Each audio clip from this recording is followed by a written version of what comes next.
my tongue was feeling like I was swallowing my tongue. Like everything just started feeling so weird in my body. Like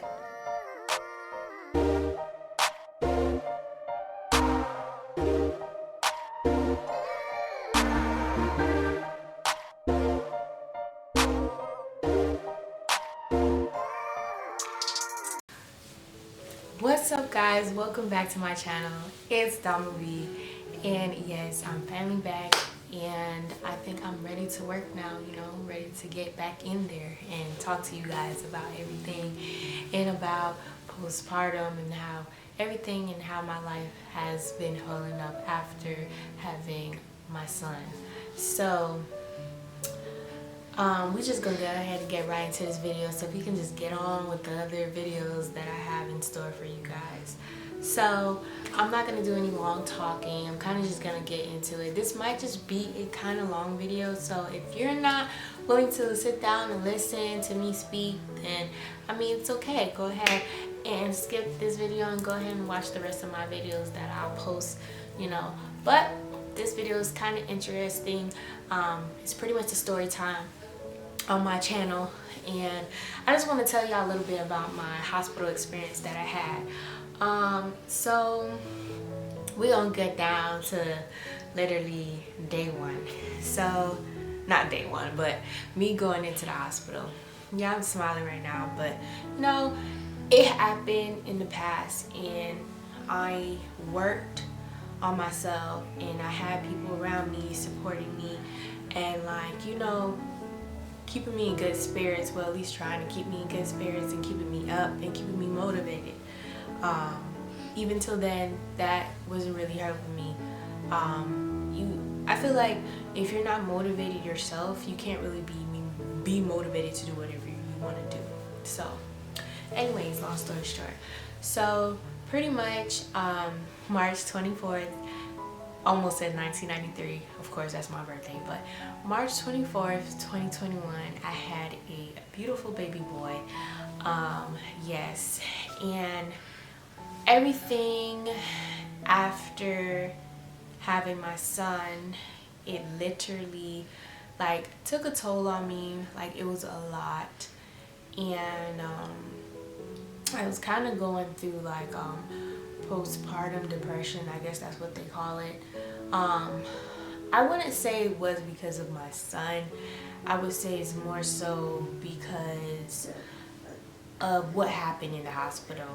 So pretty much while I was in the hospital, the day of being in labor and whatnot, my water didn't break, of course. Well, not of course, but my water did not break going into the hospital. What happened is they had to break my water, but I was already at 9 centimeters, and but my son, he wasn't down. I forgot what she said, but he wasn't down, he didn't come down yet, but I was at 9 centimeters. So she pretty much broke my water. Keep in mind that I had nobody in my delivery room that I knew. I asked time after time after time, asking these people, I don't want anybody new in my room. I want everybody that I know, or you ladies are gonna be there. The midwife, off the rip, she told me she's not gonna be there, which was understandable, was fine. Everybody else was just lying to me, saying that they're gonna be in there. And come down to it, the day I didn't see my doctor for 3 visits prior to seeing prior to going into labor. I asked the midwife, hey, is Dr. Jackie, is she gonna be there? Dr. Miss Walter, Dr. whatever, is she gonna be in the room? She's gonna be there. And she's like, yeah, she's going to be there. I don't think she's not gonna not be in the room with you and whatnot. I was just like, okay, because I don't, you know, I want to be around people that I've been with through my whole pregnancy, going to see my checkups, this and that. They already know my body. They already know, you know, what's going on and whatnot. I don't want to see anybody new or whatnot. You know, that was my main objective, because my thing was I wanted to have a home birth, and because of COVID, it wasn't really working out in that way for me. Like my pregnancy came so unexpectedly. Like, I'm always the type of person that wants to plan things, and I know that's not how life works, but I like to plan things and make sure everything is good, make sure everything is perfect, stuff like that. But it didn't work out that way, of course, because nothing goes as you plan. So, you know, I'm pretty much just kind of frustrated now that I'm in the labor and delivery room, and there's nobody that I know. Totally all new faces. It's cool, whatever. As long as my son is here and he's healthy, I'm okay with it. That's fine. Okay, yada yada yada. So, long story short, so I'm in the room. Me and Eric is there. You know, he's with me through the whole time. Like, he is helping me, everything. You know, he's just being him. Like, you know, just being great, and, you know, just being there with me. I'm smiling because he is just so awesome. Sometimes very annoying, but yes, he was handling everything so well, like he's done it before or something. I guess I, you know, helped him with woman going through labor videos or whatever. So yeah. So he was falling. He went to sleep for a little bit. I think I found out I was in labor probably at 6:30 a.m. in the morning. So I had called my OBGYN, which I didn't get her. I got someone else in the office, and they told me that to, you know, get my things together and head to the hospital. You got something to say? He ain't got nothing to say. Anyways, so yeah, he said head to the hospital. So keep in mind, like, I didn't even know I was in labor, because it was just like, it was like period cramps, but it wasn't hurting bad.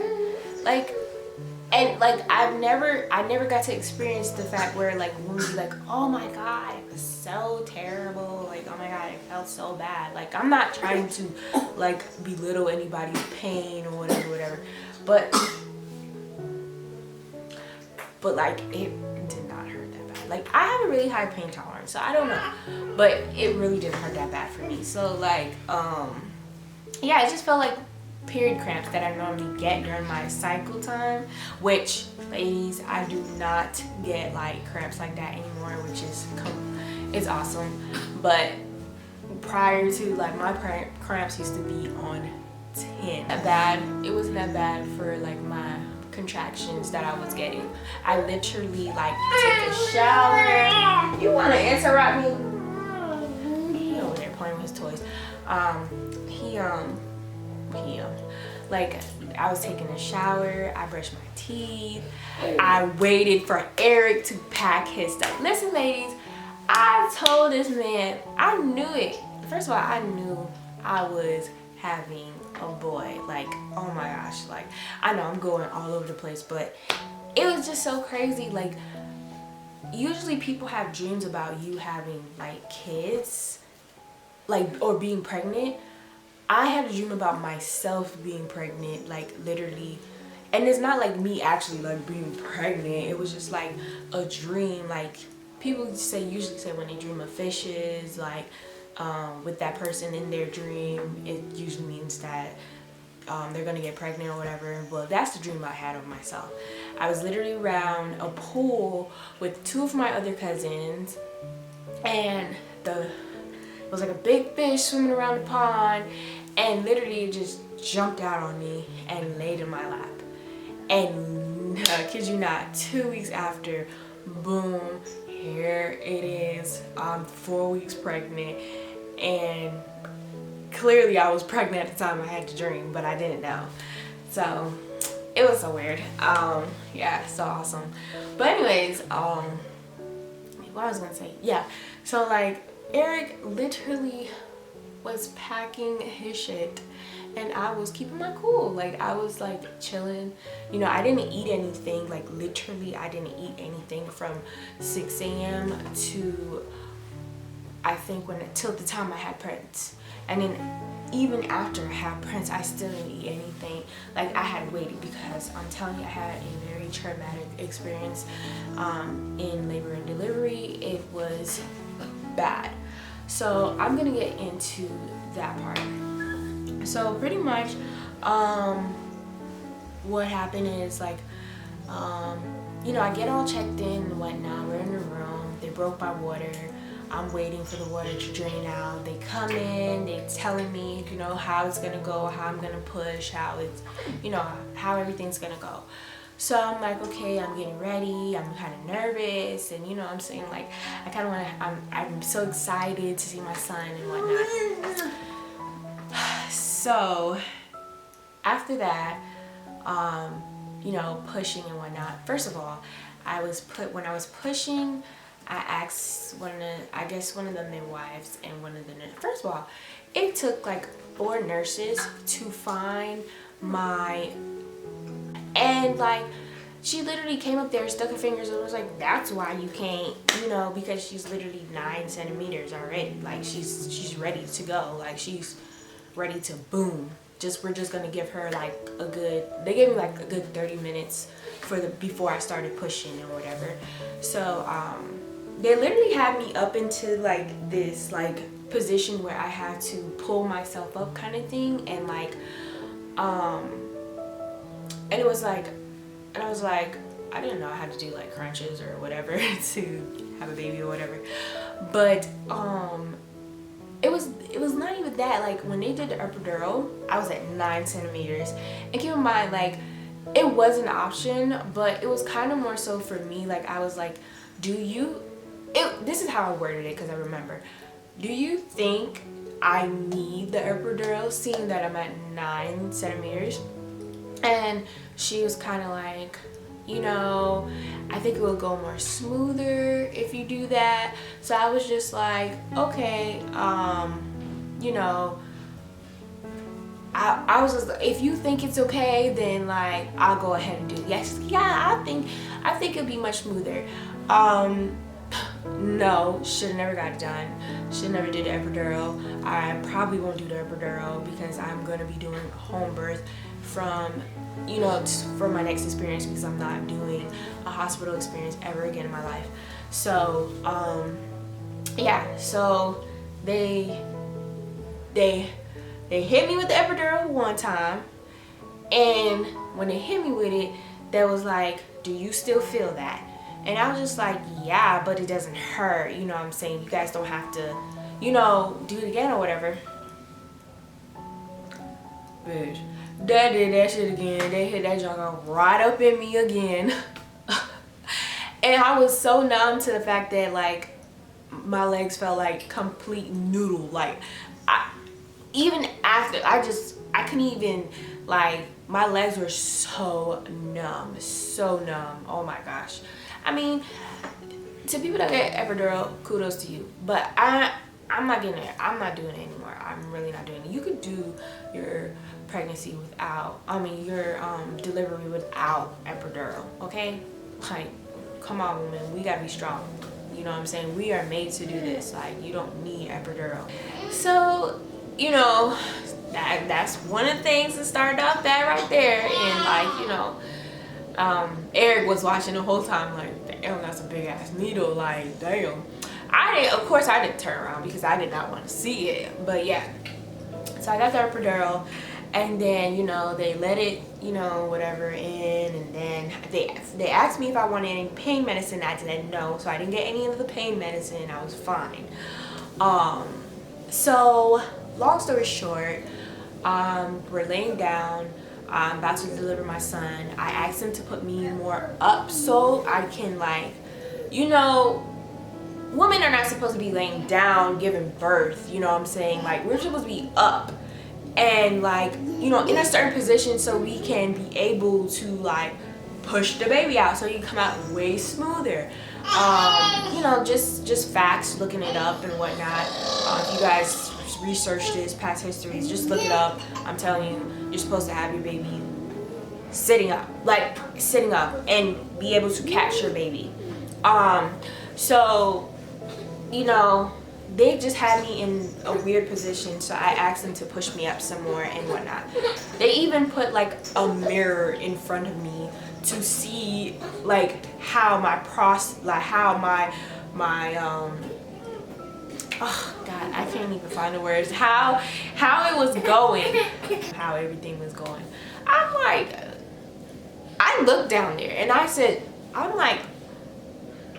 was just like, is that like, am I like, after the whole process, I'm like, do I have a hemorrhoid? You know what I'm saying? Like, do I have a hemorrhoid? And then she was just like, no,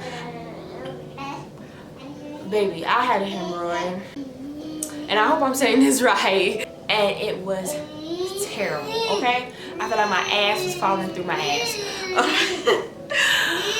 But no. Okay, so I'm just gonna tell y'all after everything what happened. So I am, after I'm done pushing out my son, you know, and I'm gonna tell you this too, with the epidural, you don't know how hard you're pushing, so that's why a lot of women tend to tear their vagina as well. I did tear my vagina. I did get a stitch, she said a second degree. I only got one stitch, but it was a second degree stitch. So yeah, so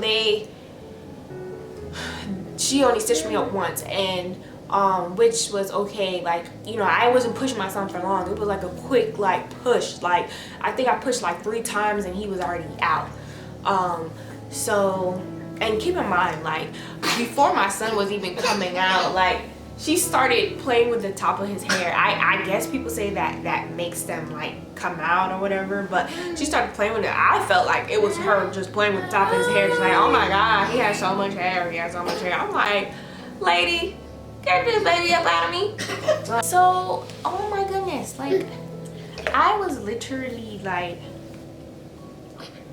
yeah, like, okay, so after everything, I was sitting there, and you know, they took my son, they're washing his hair, they're bathing him up. Eric is watching them do all of this because he was so paranoid. He said he don't want nobody to drop his baby. So I was like, you know, I feel you on that too. So he's over there handling that, and then one of the nurses on the side was like, here, take this, you need this for your pain. And I was just like, didn't I just get some pain stuff just a minute ago? And I'm just like, whatever, you know, I'm already kind of like drowsy as it is because of all of that stuff. So I was just like, whatever, I'm just gonna take it. I had some cranberry juice with some crushed ice on the side, and I took the pain medicine that she gave me. And literally, guys, not even a second after that, I'm like getting teary-eyed already. Not even a second after that, I went into this whole like where my, pretty much like my tongue felt like it was getting swollen. Like, my tongue was, feel like I was swallowing my tongue. Like, everything just started feeling so weird in my body. So much, like, my tongue was like, I felt like I was swallowing my tongue. I did not have the strength to pull myself up from like stop feeling like that. Then when I was like, before I started swallowing my tongue, it was kind of getting a little dizzy. Like, everything looked kind of blurry. And keep in mind, I wear contacts, I wear glasses, so I'm like, what the heck, like, you know what I'm saying, like, is my contacts dry, like trying to get it to, you know, whatever, but that wasn't working. So I knew something was wrong, but then I couldn't really talk because the fact that my throat and my tongue felt like it was just closing in on me, so it was making it harder for me to breathe. So I'm laying back, I'm trying to grasp, like trying to get somebody's attention because everybody's in corner. It's a big ass room. Everybody's in corners, and Eric's over there with the baby. The other nurse is over there on the side where my monitor is, and you can see like the, you know, the rate of it and my heart rate and everything, blood pressure, all that. You can see that stuff. But the thing is, prior to, I told her while I was sleeping, I don't think she ever turned it back up, but while I was sleeping, she turned it down. She turned it down so so it wouldn't be so loud. So I was sleeping, and well, no, yeah, that's what happened. So I don't think she's seen that it was like kind of dropping, like my heart rate was dropping. So when she finally noticed, it was when Eric had literally said, like, thank God he turned around. Oh my God, Eric wasn't there, I would be dead today. I would be in that statistic of black women dying during delivery. Okay, let me tell you that, straight facts. Like, black women need to be really, really careful.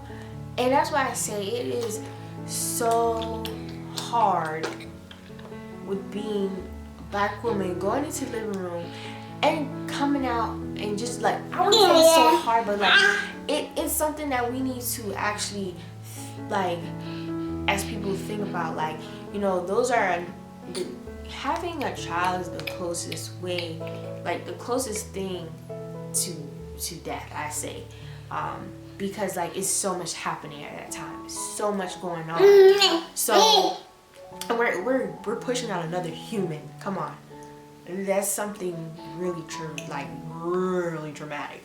So like yeah, if Eric wasn't there, I'll be gone, Prince will be here, he'll be single father, and that's just what it is. That's just real. But when I tell you, Eric even was in tears when this was happening because he did not know if I was going to make it, because of the fact that I was already like losing so much. Like I was literally like already fading. I thought it was it for me. I thought it was it.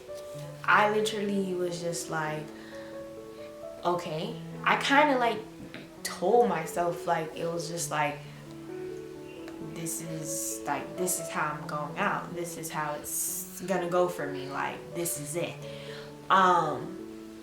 But I had a little voice in my head, a little voice in the back of my head was just like, you know, like, hold on, you know, hold on. And you know, and I heard those words, and as the lady called Cold Blue, and you know, she calls Cold Blue, and everybody, I'm talking about 7 different doctors, everybody just rushing in and coming to see and check up on me. I'm talking about the doctors. We get comfy. I'm cold. It's cold, y'all. But yeah, so literally, like, you know, 7 doctors had to run in, like, literally, I think it was 7. Like, it was just, everything was kind of blurry, so I couldn't really tell. But like, literally, like, I was in there, they rushed in, and like, first they tried me with, I think they tried me with like a EpiPen or something. That didn't work. And then they one of the other doctors was like, oh, like, it was such a blur, because it was like everything was kind of blurry, and then like I was in and out, like falling in and out, because keep in mind, at the same time I'm losing, I'm not gaining anything, I'm just losing, I'm still losing. I'm surprised like I didn't even like was gone, because I was still holding on for, you know what I'm saying, trying to fight myself from like going to sleep. So like it's like I had to stay up because I did not like one of my biggest fears once I was pregnant, like I'm pretty sure all pregnant women goes through this, is like losing their life and not being able to raise their child. So that was one of my biggest things, and I had to pull through. I had to make it through, because if I didn't, I mean, of course I want to be able to be like, oh, I'm not, you know, proud of myself or whatever. But if I didn't, then, you know, it would just be Eric and Prince. So, but yeah, so I had to pull through. I had to keep, you know, trying to fight to stay up. And I still to this day don't know what made that happen, what caused that scenario. But it was weird, it was shocking. I just remember a lady holding my hand and talking to me, and kind of praying, because I guess they call it a chapel. Like I could still hear things, but it was like I'm like dozing in and out, if y'all get what I'm saying. And then I don't know what would the doctor use, one of the doctors used to send up in my veins. It got really cold. Like I can just feel like a really cold sensation just go right up and straight up, and it kind of just like relieved, like instantly, I don't know what it was, it instantly relieved the swelling of my throat, because it just felt like my throat was just really dry. And like I kept telling, like, well, I told the nurse, I was just like, oh, like, you know, my throat feels really dry. Like, you know, I kept grabbing my cup and just drinking. And I'm like, Jesus, like my throat feels like it's like getting tight. Like I can't really, like, you know, it feels like a lot going on. And then after that, it was just my tongue started swelling up. And then when that was happening, I was leaned back like that on the bed. So like I did not have the strength to pick myself up, because I just finished pushing out a 7-pound baby. You know what I'm saying? I'm just like, I need the strength to get up, and I can't even feel my body down there. So it's just like, I need help. Everybody in their little corners. Eric and Prince over there, he's watching, like I said, he's watching them clean Prince from head to toe, everywhere. He's watching. And then you have one of the other nurses over there. She's, you know, recording what she needs to record. Then you have the doctor and the midwife, and they're talking to each other about this and this and the third. And I'm just in the middle, and I'm telling you, it was a big room, so I'm just in the middle right there by myself. Nobody's really paying attention to me. And I just thank God that Eric was there, because he literally turned around in the nick of time to look into my face, because keep in mind I said I was laying back like this, and to look into my face, and this is why, you know, you gotta be with somebody that actually like really cares about you and really pay attention to you as well. Like he looks over at me, doesn't even look me in my face yet, and he's looking at me, and he's like looking, he's like, something's not right with her. It instantly was just like, something's not right with her. You know what I'm saying? Because I can see him like this, but I can't talk now because my tongue is swollen. So I'm literally gaining my strength, trying to lift my hands and trying to signal somebody like, help, nigga, please help me. Like I'm looking like this, and like I'm looking down on him, and I'm like, like I'm kind of just blinking my eyes a little bit, like as I'm dozing in and out, and I'm just looking like, God, I hope like he comes over here and sees. He literally didn't even have to come over there. I just heard him say like, he lit in this tone of voice like, something's all right with her. And immediately the nurse on to the left of me, like, she comes over, and I'm looking like I'm closing my eyes now. I'm blinking, like closing my eyes now, because like I feel like I'm about to die. Like I feel like I'm running out of breath. Like I don't even know how I had that much breath to even like hold on to, because I cannot hold my breath for nothing, y'all. But all I hear is just like, cold blue, cold blue, cold blue. And I'm like, what the hell is a cold blue? I was like, I'm just like, oh my gosh, it was crazy. It was crazy. It was traumatic. It was a lot. Yes, my mom's over there. I don't know why she's saying anything right now, but it was crazy. It was traumatic. I will never, ever, ever go back into a hospital. And I'm telling you, if I ever go back in the hospital, that means I completely trust these people. But my trust is completely gone through the door with people, and not even people, but just with going into the hospital, especially when all this is going on. Because I was even nervous to the point that too, with the COVID and everything going on, like I was nervous because I did not want to go in the hospital in the beginning. I wanted to have a home birth in the water. And my next pregnancies, which I do plan on having at least 3 more kids. So, next pregnancy, I'm definitely going to look into the home birth. I've actually talked to a couple of nurses that I work with, and they're like, oh yeah, girl, like I deliver babies, like call me. So I'm definitely keeping their numbers, because like, they do this on the regular. One of the nurses was telling me I should never went in the hospital, like if that's not what I wanted to do, because she said it's better to like have home birth anyways, because she said it's a better feeling.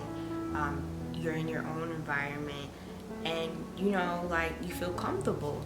So that's what I wanted. But like I said, in life everything does not go as planned. But clearly the plan for me that day was not to die on my birthday. So thank God, and it took a toll on me, because I'm telling you, when I left the hospital, I put, like, you can ask Eric, you can ask my mom, I was not going to sleep. And that was not because of my son. It was because I was just scared. Like, a lot of things had me scared, because it was just like I was scared to go to sleep, because I had a nightmare of somebody taking my baby. Probably women have this, like, after giving birth to a child. But I had a nightmare of someone taking my baby. I had nightmares of me dying again, like constantly, over and over. Like every time I shut my eyes, it was just like it kept replaying back in my head. I was so messed up after leaving the hospital. I was just like, the whole pregnancy was fine. The aftermath was terrible. Okay, let's not go into when during the after the labor, after all of that happening, you got every single nurse that comes in there. Oh, I heard you had a scare. Oh, that's a scare? I'm like, that's not a scare. That's more than a scare. So, and then only one nurse, right before I was leaving the hospital, the day before I was leaving the hospital, I stayed in the hospital for 3 days. Only one nurse gave me stool softener. And remember, prior to, I was asking you guys, like, you know, well, not asking you guys, telling you guys how I was asking the nurse, oh, not the nurse, but the doctor, if hemorrhoids, okay? I had it internally and externally, okay? That crap was real.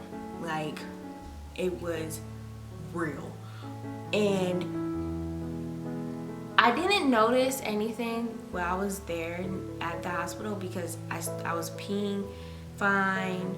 I think I farted or whatever. I don't remember if I passed gas or not. But they didn't. None of the nurses. I'm telling you, there are several different nurses coming in. 1 in the 9, afternoon, morning. They were coming in through and through. Not one nurse thought to give me stool softener. Right before I left, was one nurse that said, "Have you had any stool softener?" And I'm like, "No." She's like, have you passed your first bowel movement? And I was just like, "No." And I'm like, I'm being released from the hospital, and it was just like they threw me a bucket and was just like, "Okay, well, go home."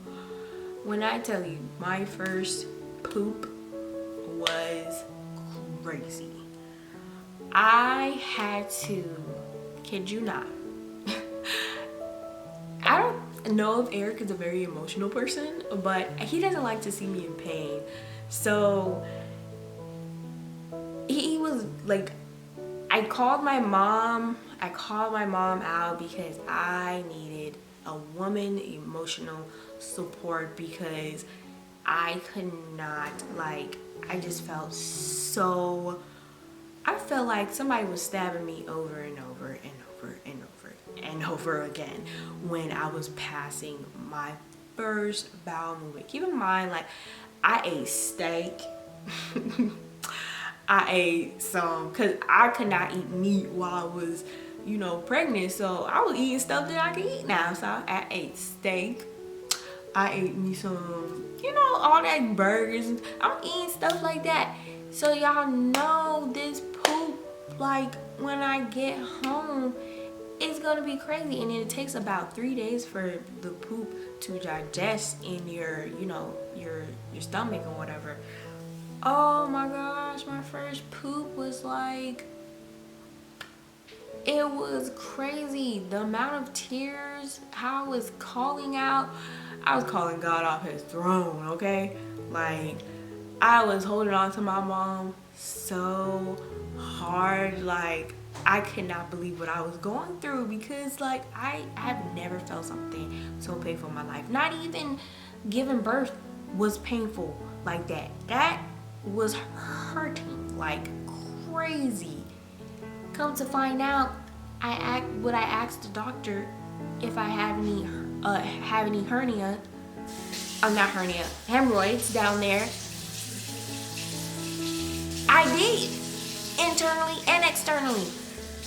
How you don't see that? How you don't, you know what I'm saying? Why would you lie? Why would you tell me I don't have it? You're supposed to be the physician here that, you know, it's like, hey, you got this going on. You know, you need to go get this. You know what I'm saying? I had Eric's mom helping me. I had my mom helping me. Like, why are these people that I'm going to that I need help from not helping me? You know what I'm saying? And let's not go to the first visit after being pregnant. After delivering my son, the first visit was 4 weeks, and it's naturally supposed to be 6 weeks. But I go 4 weeks, get my 4-week checkup. Then, you know, I did my last checkup in September, just recently, and I'm talking about this. The checkup was like this, okay? The questions I asked was not answered. It was kind of brushed off, you know, like just me coping with my, like, aftermath of my pregnancy was terrible. I didn't like it at all. So it kind of put me in a depression stage where, like, I did not feel right about my body. I was not comfortable. You know, I kept feeling like, no one is really there for me. I just was having all these thoughts that, like, I never thought like that, before having my son. I just never had, like, thought crazy things like I used, like, having my son. Like, it was like postpartum depression is like so real. Like I would get depressed so easily. It would just come on like this.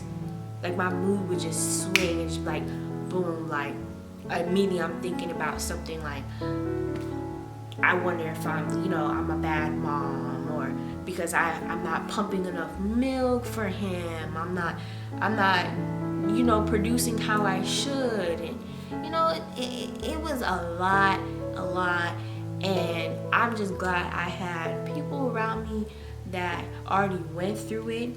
I had people that was understanding and that was helping me cope with everything.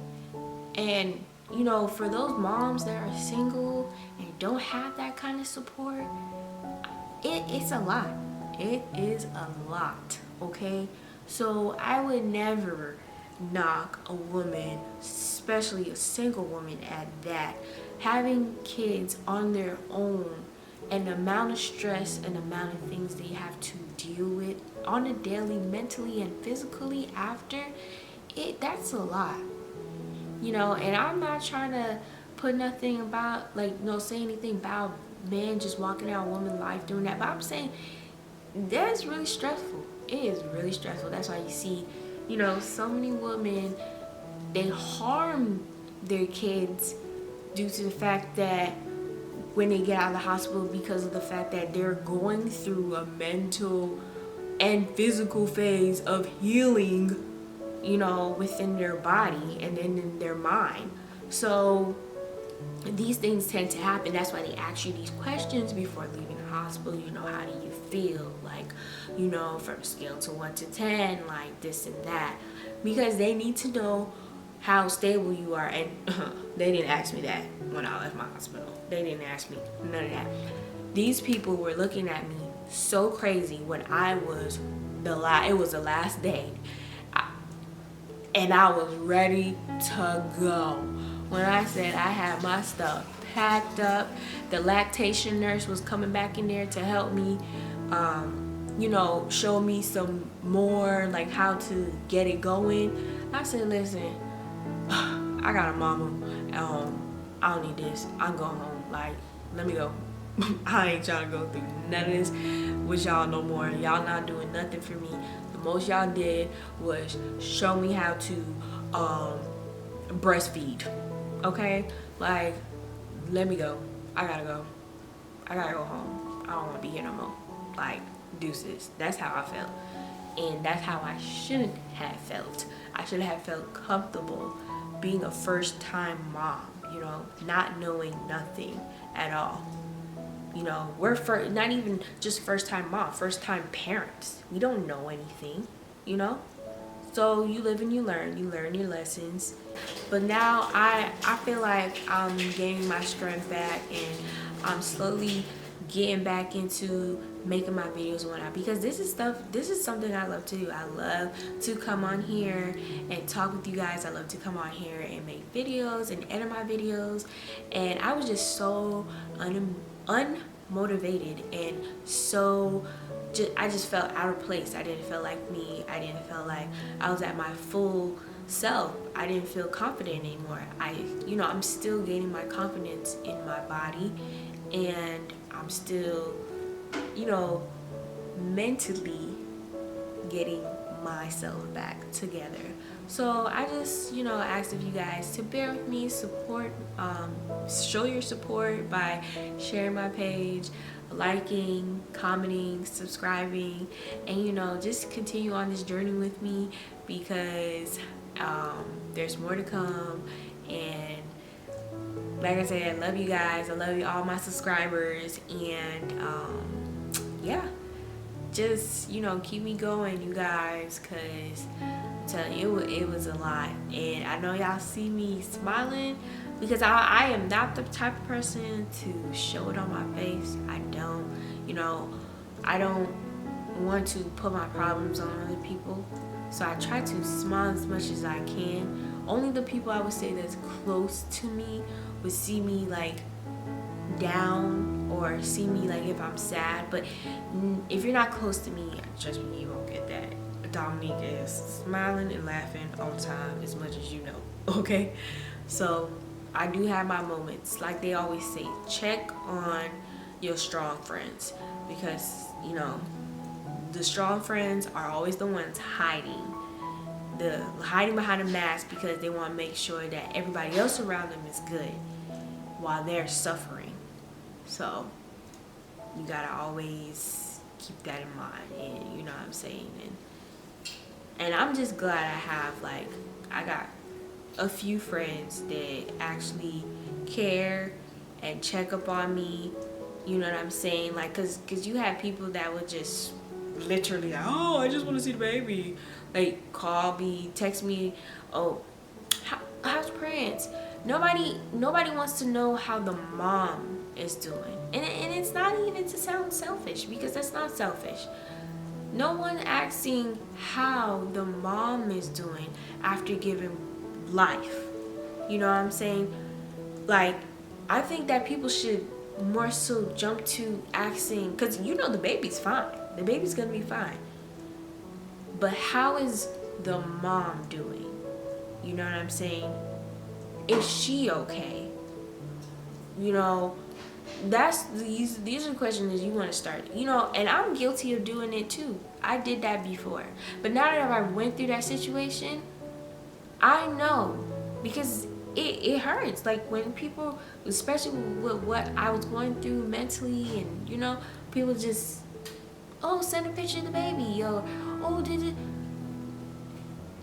No, I would ignore those people and not even say anything to them. I had a few friends that were just like, hey, how you doing? You know, how are you and the baby? Is everything okay with you? Like, how, you know, that I will answer back. And you know what I'm saying? And it wasn't to like deliberately like make anybody feel anyway. It was just like I would simply write back in a little message, be like, hey, he's fine. Boom. That's all you need to know. Nobody was really checking up on how I was feeling. Everybody just wanted to see the baby, the baby, the baby, the baby. So I feel like a lot of people do that, and we should start reaching out to the mom and asking the mom how the mom's doing. You know what I'm saying? Before just like, let me get a picture of the baby. You know, check on the mom first. That is very, very important, because you don't know what experience that person had. And yeah. But anyways, guys, so this is it for this video. Make sure, I know it's a long video, hope you guys watch it to the end. Trying to get my watch time up. And yeah, so make sure you guys like, comment, and subscribe as always, and share my page to any one of your friends and family, or anybody that's been going through anything. I wouldn't say going through anything, but went through like you know, had a horror story in the hospital, or you know, or just, you know, just like had like issues of that sort or whatever. Sharing stories with me, you know, I love to hear them, because you know, I just, you know I'm not the only person that had a horror story in the hospital. So of course with like a labor and delivery. So I would love to know you guys' stories. You guys can just, you know, comment below, and I'll definitely write down or like, you know, comment back to you guys. So this is it, and it's like 2:47 in the morning. So I'm definitely, oh, happy Thanksgiving, guys, as well. So yeah, it's 2:48